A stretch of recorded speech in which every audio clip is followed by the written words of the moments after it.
할렐루야! 한 주간 평안하셨죠? 네, 5월 벌써 마지막 주입니다.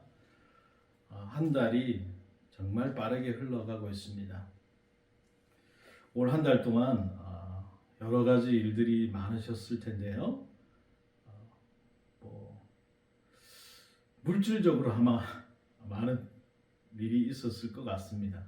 행사가 워낙에 많다 보니까 그럼에도 불구하고 하나님께서 우리에게 은혜 주시고 또 그런 일들을 잘 처리할 수 있는 또 경제적인 능력도 주심에 우리가 감사를 드려야 되겠습니다.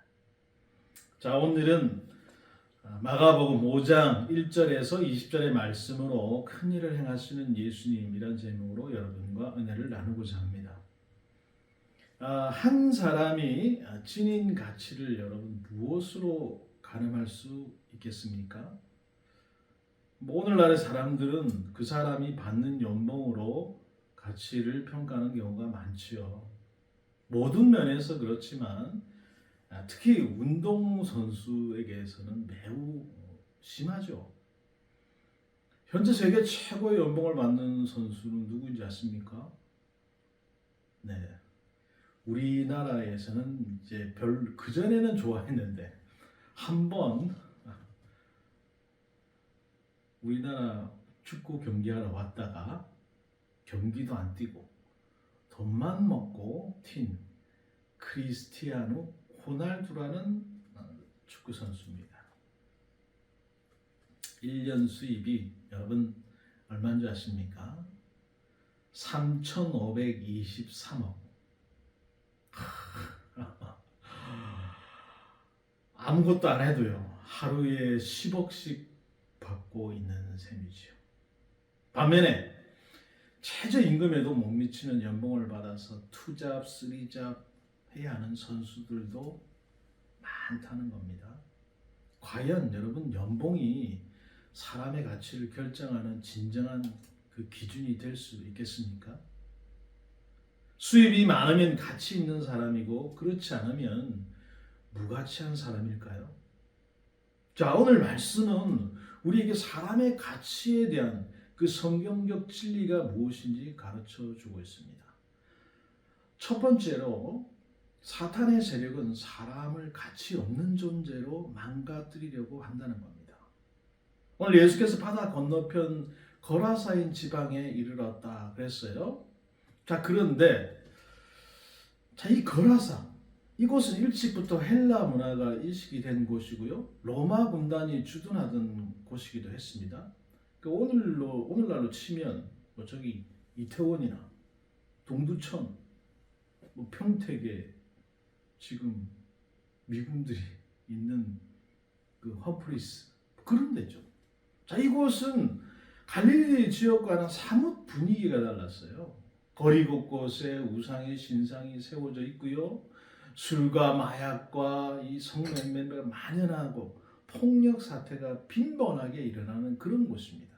이런 곳이야말로 더러운 귀신이 활동하기에 최적의 장소가 아니겠습니까? 아니나 다를까 예수님이 도착하자마자 더러운 귀신 들린 사람 하나가 툭 튀쳐나옵니다. 자, 이제까지 예수님은 귀신 들린 사람을 많이 만나보셨지만 이번에는 정말 역대급이다 이 말이죠. 그의 상태가 어땠는가? 그 사람 무덤 사이에 거처하는데 이젠 아무도 그를 쇠사슬로 맬 수도 없게 되고 쇠사슬로 매었는데도 끊고 도망갈 정도. 아무도 그를 제어할 수 없다. 통제불능한 사람이라는 거예요. 여러분 파묘 영화 아시죠? 거기다 보면 막 통제불능에 귀신이 나오잖아요. 그런 겁니다. 근데 이게 어디서 온지 알 수 없는 계력을 발휘해서 고랑을 채워도 쇠사슬도 끊고 이곳 무덤에 오게 되었어요. 아무도 오지 않는 무덤, 내가 자유롭고 편안하게 살 수 있는 최적의 장소라고 여겼던 거죠. 자, 그러니까 우리가 여러분 기도를 막 정말 세게 해야 되겠다. 내가 하나님한테 정말 방언을 받고 하나님의 그 능력을 온전히 체험하고 싶다. 그래서 뭐 무덤에 가서 기도하시는 분들 많잖아요. 저도 무덤에 가서 기도를 많이 했습니다. 거기 가보면 정말 등골이 서늘할 정도로 뭐 물론 우리가 그냥 느끼는 거겠죠. 근데 서늘합니다 진짜. 자, 그런데 여러분 정말 거기가 과연 그렇게 최적의 장소였을까요? 5절에 보니까 밤낮 무덤사에서 산에서 늘 소리 지르며 돌로 자기의 몸을 해치고 있다고 했어요. 자, 이 귀신 들린 사람 이곳에서 그가 밤낮 소리를 지르고 있습니다. 아울러 그는 돌로 자기 몸을 해치고 있어요. 왜 자신을 이렇게 학대합니까? 자기 자신이 너무 혐오스럽기 때문에. 나 같은 놈은 인간 쓰레기다. 살 가치가 없는 놈이다. 이렇게 계속 되뇌이고 있는 거예요. 그는 전혀 자유롭지도 않았고요. 편안하지도 않았어요. 그의 영혼이 더러운 그 귀신의 세력에 지배당하고 있었기 때문이죠. 여러분 아시다시피 창세기에 나타나 있는 이 하나님께서 처음 창조하신 사람의 모습과 지금 이 사람의 모습을 한번 비교해 보십시오. 그 거리가 뭐 어마어마하죠. 사람은 본래 하나님의 형상대로 지음을 받은 존재이지 않습니까? 하이델베르크 교리문답에 보면 하나님의 형상이 곧 의와 거룩함이다 이렇게 정의했어요. 그러나 더러운 귀신 들린 사람에게서 의와 거룩함이라고는 도무지 찾아볼 수가 없죠. 본래 사람은 하나님의 생기로 살아가는 존재가 되었습니다. 그러나 무덤 사이에서 거하는 이 사람 생기를 찾아볼 수가 없어요. 본래 사람은 생육하고 번성하고 땅에 충만하라는 하나님의 축복을 받은 존재이잖아요. 그러나 이 사람은 자신을 학대하고 저주하고 있을 뿐이죠. 이 사람은 괴물이지 도저히 사람이라고 말할 수 없을 정도였다 그 말이죠. 자, 어쩌다가 이렇게 망가질 대로 망가지게 됐습니까?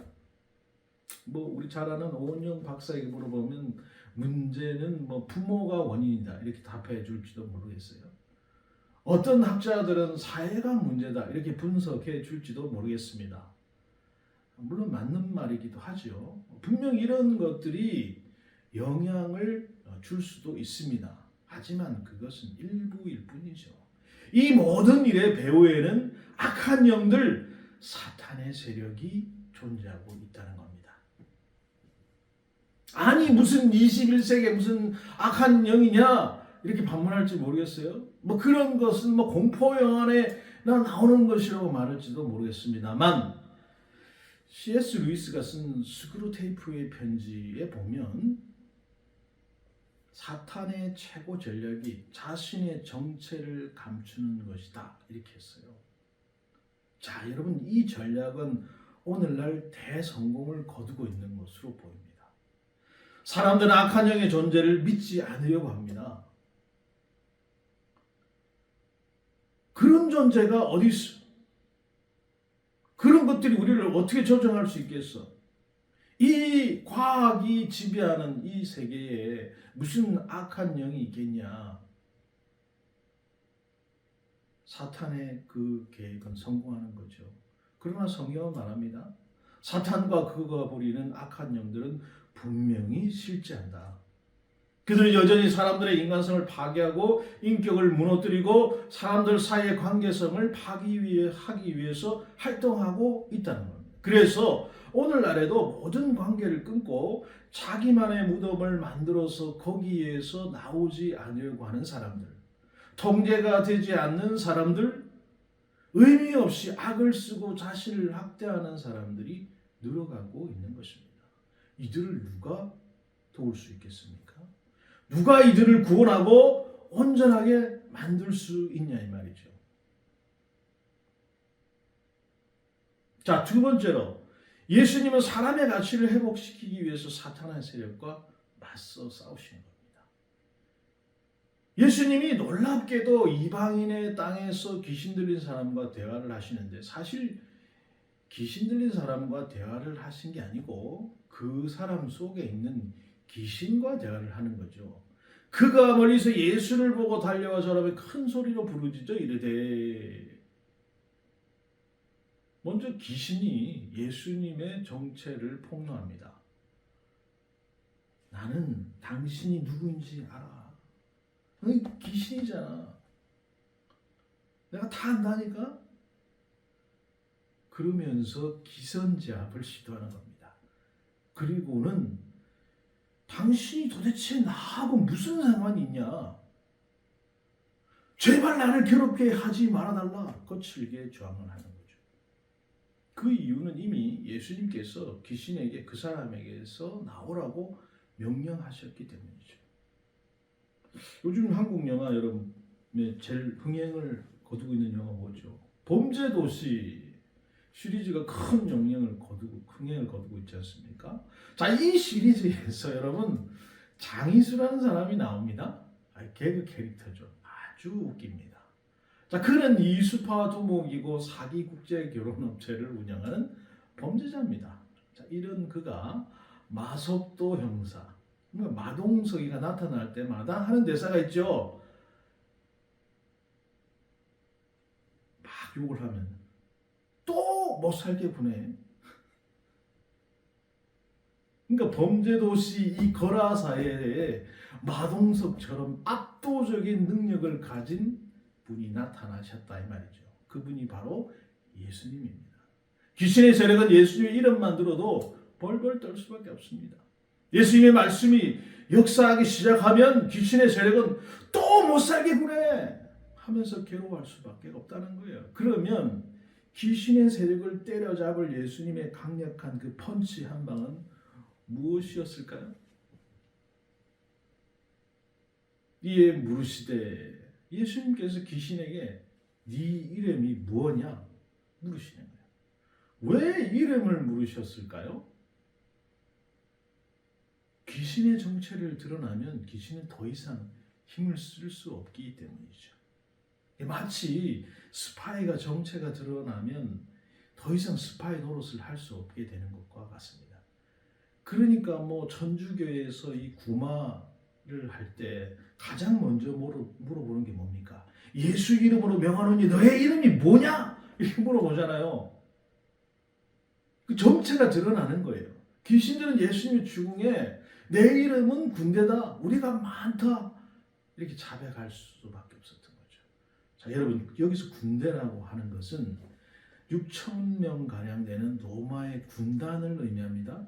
어마어마한 숫자의 떼 귀신이 이 사람 안에 들어가 있었다는 거예요. 한 명도 아니고 두 명도 아니고 6,000명 가량의 귀신. 반면에 예수님은 혼자죠. 6,000대 1입니다. 그러나 예수님 앞에 귀신들은 상대가 되진 않아요. 그 사람에게서 나오라는 예수님 명령에 도무지 저항할 수가 없어요. 그들은 대신 우리를 마침 근처에 있던 그 돼지에게로 들어가게 해달라고 간청을 하죠. 이 예수님이 어떻게 하십니까? 허락하신데 귀신들이 나와서 돼지에게로 너희들이 들어가라. 그걸 허락하시는 거예요. 그러자 거의 2,000마리 되는 돼지떼가 다 바다에 빠져서 몰살당했어요.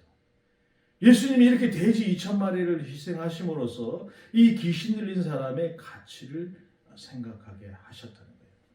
예수님이 아무리 제정신이 아닌 사람이라고 해도, 아무리 인간 구실을 하지 못하는 사람이라고 해도 그 한 사람의 가치가 크고 소중한 것을 잘 알고 계시는 거예요. 단지 악한 영에 사로잡혀서 사람답게 살지 못하고 있을 뿐이라고 보신 겁니다. 악한 영으로부터 해방되기만 하면 이 사람도 얼마든지 온전해질 수 있다는 희망을 가지셨어요. 그래서 예수님이 포기하지 않으시는 겁니다. 끝까지 귀신의 세력을 윽박질러서 결국에는 그 사람을 포기하고 떠나가게 하셨다는 거예요. 근데 여러분, 범죄도시 보면 이 마동석이 아무리 압도적인 피지컬을 가지고 원펀치 쓰리강냉이를 잘해도 한 대도 안 맞는 건 아니잖아요. 때리면 많이 맞아요. 본인도 때려 머리가 깨지고 피를 철철 흘리기도 합니다. 그래도 악당이 쓰러질 때까지 포기하지 않잖아요. 계속 싸우는 거예요. 예수님이 바로 그런 분이에요. 우리를 사탄의 그 세력으로부터 구원하시기 위해서 끝까지 끝까지 싸우시는 거예요. 채찍에 맞아 피 흘리시고 손과 발에 못이 박히시고 마침내 우리를 살리기 위해서 자기 몸을 다 내어주시고 십자가에서 죽으셨어요. 그 결과 우리는 죄와 사망의 권세로부터 자유롭게 되었다는 겁니다. 죄 가운데 뒹굴면서 정신없이 살던 우리를 어느 날 말씀을 찾아오신 주님이 너무나도 보배롭고 가치 있게 우리를 변화시켜 주셨다. 사람 같지 않던 우리를 사람답게 빚어가고 계시는 겁니다. 우리를 위해서 사탄의 세력과 끝까지 싸우시고 승리하신 그 예수님께 감사와 찬양을 올려드립니다. 자, 그렇다면 우리가 그런 은혜를 입은 사람들인데 그러면 우리는 어떻게 해야 하는가라는 겁니다. 마지막으로 우리는 사람의 가치를 망각한 세상을 향해서 예수님이 하신 일을 전파해야 하는 것입니다. 치던 자들이 도망하여 읍내와 여러 마을에 말하니라고 했어요. 돼지를 치던 사람들이 이 일을 보고 도망해서 읍내에 와서 여러 마을에 이 사실을 알립니다.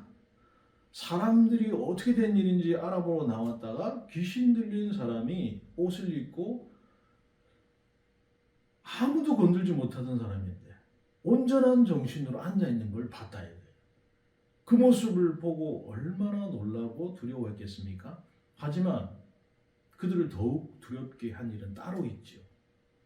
이에 귀신 들렸던 자가 당한 것과 돼지를 본 자들이 그들에게 알림해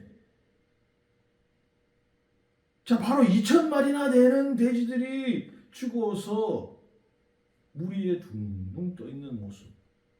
이걸 보고 충격받은 그들이 예수님께 그 지방에서 좀 떠나가 주시라 간구했다는 거예요. 이 지역에는 귀신 들린 사람이 한둘이 아니었을까요? 예수님이 계속 머무시면 어떻게 되겠어요? 지역 축산업이 붕괴될 위기에 처한 겁니다.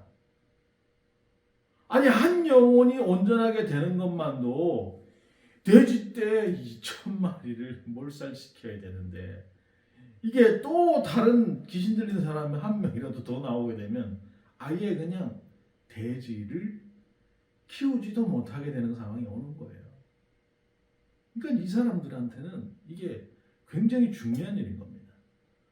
여러분, 돼지는 잡식성이라요. 사람과 같은 것을 먹습니다. 게다가 그 먹는 양도 어마어마하죠. 그렇기 때문에 식량이 한정되어 있는 상태에서 돼지를 키운다는 것은 그만큼 사람이 먹을 양식이 줄어든다는 거예요. 결국 돼지를 키운다는 것은 이 부자가 미식을 즐기기 위해서 가난한 자의 식량을 줄어들게 만드는 것입니다.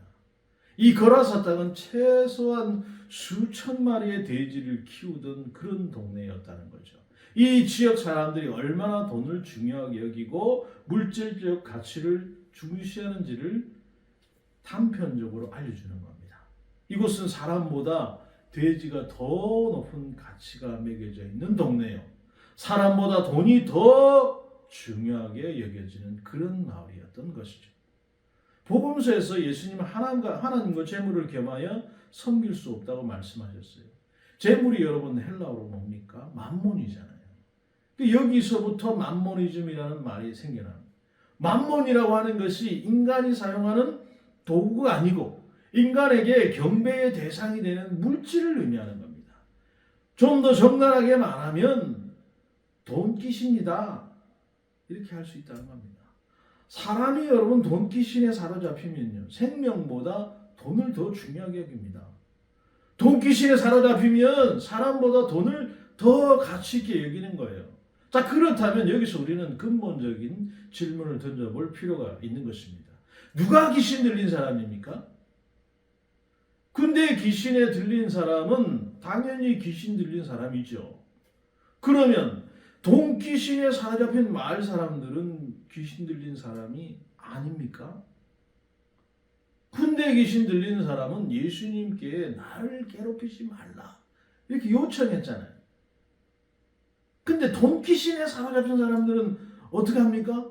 예수님께 떠나가십시오 라고 요구하는 거예요. 제가 어린 시절만 해도 우리나라는 정말 이 군대 귀신이 왕성하게 활동했던 것 같아요. 학교도 군대 같고요. 회사도 군대 같고요. 군대는 그냥 군대 같고요. 나라 전체가 군대 같았어요. 폭력이 그냥 날마다 행해지고요. 억압이 일상화되어 있었어요. 그 과정에서 마음에 한이 맺힌 사람들, 내면에 깊은 상처를 입은 사람들, 자신을 놓아버린 사람들이 적지 않았습니다. 자, 근데 이제는 군대 귀신의 힘은 많이 약해진 것 같아요. 폭력과 억압은 많이 사라졌고요. 부드럽고 또 신사적이 되었어요. 하지만 군대 귀신이 떠난 자리에 뭐가 차지하고 있습니까? 바로 그거보다 더 강력한 돈 귀신이 대신 차지하고 있는 것은 아닌지 모르겠어요. 그 전형적인 사례가 여러분 10년 전에 있었던 바로 이 세월호 사건입니다. 당시에 사고가 일어난 이유는 오래된 배를 중고로 싸게 구매해서 더 많은 물자, 더 많은 사람들을 실어 나르기, 무리하게 축축한 데 이유가 있는 거죠. 결국 여러분 세월호 사태는 사람의 생명보다, 안전보다 돈과 물질의 가치를 더 중요하게 여겨왔던 우리 사회의 모습을 단적으로 보여준 사건이라고 할 수 있어요. 돼지 2,000마리 키우는 동네는 사실 지금 우리가 살아가고 있는 이 2024년의 대한민국이 아니겠습니까? 이런 세상을 향해서 우리가 해야 할 일이 무엇이냐 이 말이죠. 예수께서 배에 오르실 때 귀신 들린 사람이 함께 있기를 강구하였으나 허락하지 아니하셨다. 귀신 들린 사람이 예수님과 자기가 그런 걸 경험을 했으니까 예수님 저도 함께 가고 싶습니다. 함께 하게 해주세요. 그러나 예수님은 그에게 특별한 계획을 가지고 계셨어요. 아니 너는 이제 집으로 돌아가서 내가 너에게 어떻게 그런 일을 행했는지 주께서 너를 얼마나 불쌍히 여겼는지를 많은 사람들에게 알리라. 한마디로 데가볼리 지역의 선교사로 이 사람을 삼으신 거예요. 이유는 예수님의 방향에 순종합니다. 증언하기 위해서 자신의 그 과거 치부를 드러내지 않을 수가 없지요.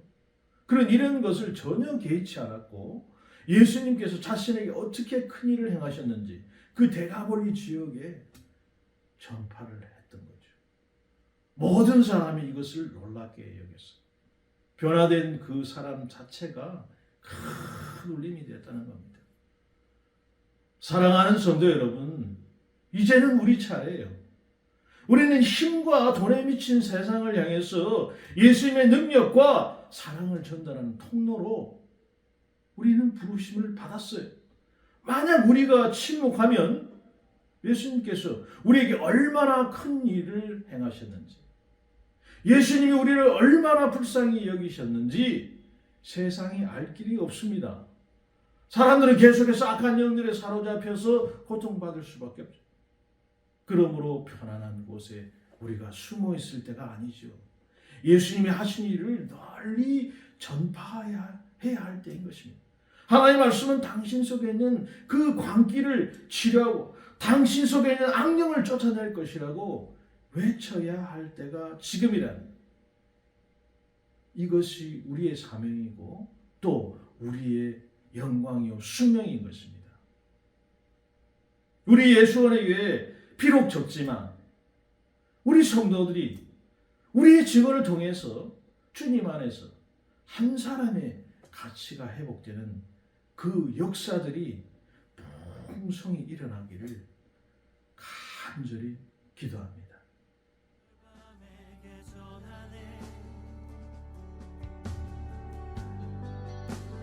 주님 지으신 만물이 함께 높여 찬양해. 창조주 하나님 주 나의 아버지, 나를 지으신 주님 나를 붙드시네. 창조주 하나님 주 나의 아버지, 나를